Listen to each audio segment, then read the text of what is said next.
Oh man, I love plays on words, but what kind of brush off is this? Like, I'm not brushing off brushes, but okay, sometimes a comb is best. Like for me, I do not pull my hair and I do not start at the top, and that to me is just rushing. And I hate the rushy rush.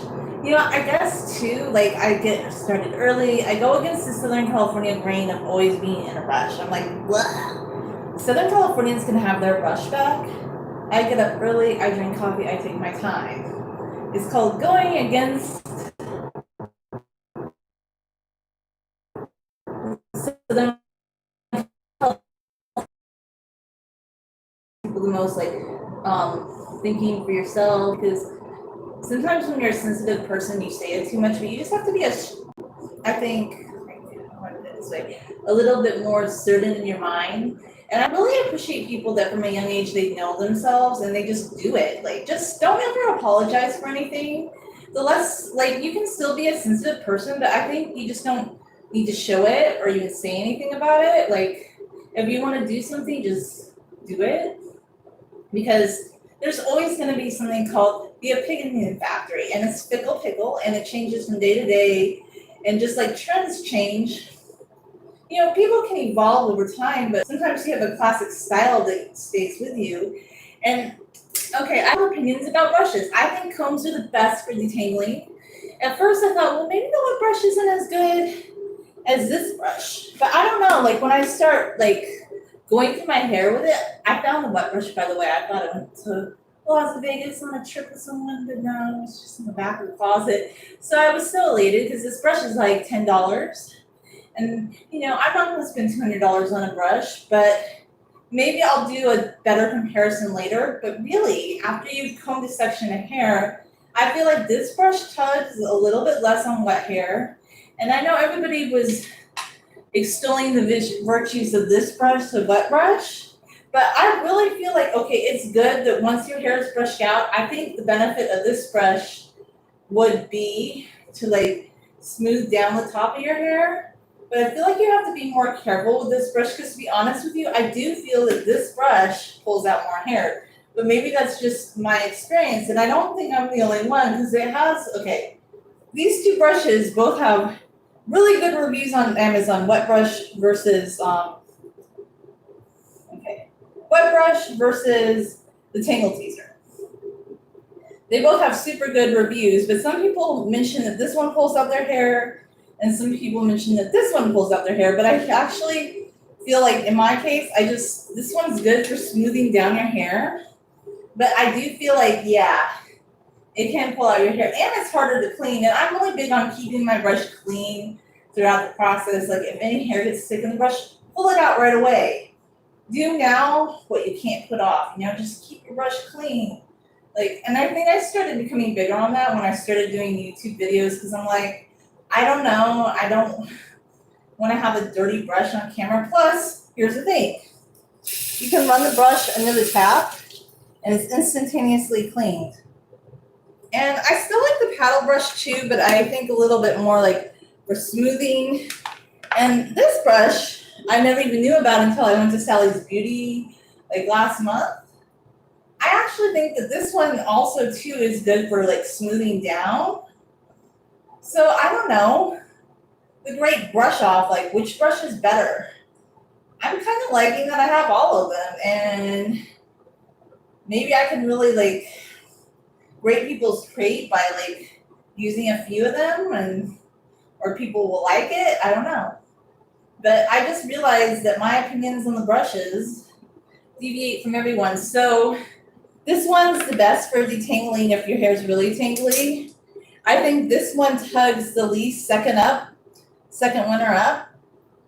You need to keep them clean though. I think I want to give my brushes a bath. I want to do a video on that, where I actually give them a really good bath. This one I think is really good for smoothing out your hair because if you just use a comb, like when I was trying that for a while, because I did look at the long hair forum and people were saying that they only used to comb on their hair. And for a while I thought, oh my God, I should only ever use a comb at all. And that was taking so long. and I never got exactly the results I wanted when I just used a comb. So I had to go back to actually using brushes more. But yeah, I do think a wide tooth comb is really good for detangling. This brush is good for smoothing. But the paddle brush too, I mean, look at this one. This is also a good brush. It's very bendy. These are all what you would call detangling brushes. So, and I don't want to diss the wet brush because I know a lot of people have really good results with it. And I think it's really good for smoothing down the top of your hair because sometimes I don't feel super confident doing that because I feel like it's gonna rip out hair at my roots even when my hair is completely like detangled. But this brush is really good, in my opinion, for smoothing down the top of your hair.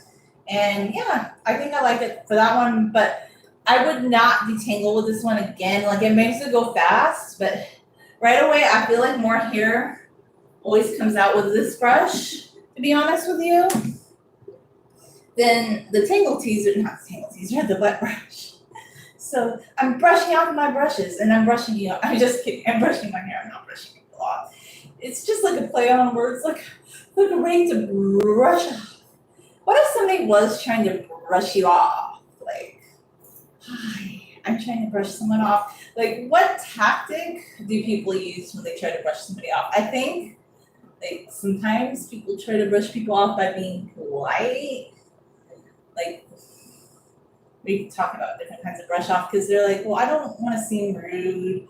I don't want to seem impolite, but I think like sometimes, yeah, a brush off can be guised in politeness, you know? Or you could just be brushing your hair. I love play on words. I'm really enjoying the show I'm watching. It's called It's Okay Not to Be Okay.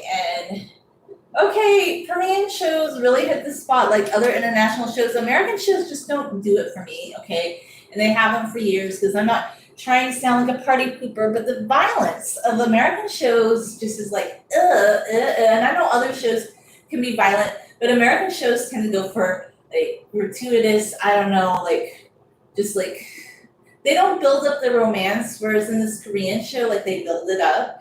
It's just very beautiful. And there are some like violent themes in the show, but it's not grotesque to the point where I feel like if it was an American production, they'd have to, I don't know, something have to blow up. But I really love this Korean drama. It's Okay Not to Be Okay. It deals with a lot of issues like literature, mental health, like childhood romance, being reunited with somebody who isn't perfect, but they're drawn to it. It's a very beautifully written story. And now that I'm into it, I'm like, I want to keep watching it, but you do read the subtitles. And I think that's another reason, like, I like these Turkish shows and now the Korean show, because you're reading the subtitles. Well, I could have watched Jin in Arabic, but I ended up being silly and watching the dubbed version. But my friend Aya actually got more out of it because she watched the subtitled version where you read the subtitles. So yeah, I know it's like really hating on American shows. Well, there's no shows right now because of the pandemic, but yeah, I've fallen down the rabbit hole of Korean shows, and I'm like, there's a whole bunch of like interesting Korean shows that are kind of like they have this romancy, sometimes dark, but like not gratuitous. Like I'm just really vibing them. I'm like, oh my gosh, like there's another one I want to watch. I don't remember the name, but it's about I guess a South Korean woman that paraglides or crashing into you. I think it just looks kind of funny and interesting, and they keep recommending it to me, and maybe I'll watch that one afterwards. And I still do want to finish Magnificent Century, but I'm not a big show person. So when I say I want to watch this and that, like it's taking a lot for me to sit down and actually finish this Korean show because even though it's good, I just don't like to sit and watch a show for a long period of time, if that makes any sense. So yeah, but it is really good and we're gonna review it on the live stream that we do on Aya's channel on Friday at 8:45 Central Daylight Time and 6:45, this is on Friday, Pacific Daylight Time. You know, we do our little live stream every Friday. So we're gonna talk about the show, and I'm watching it, and I'm brushing my hair, and I'm thinking about brush offs. So sometimes, do you think people use polite brush offs?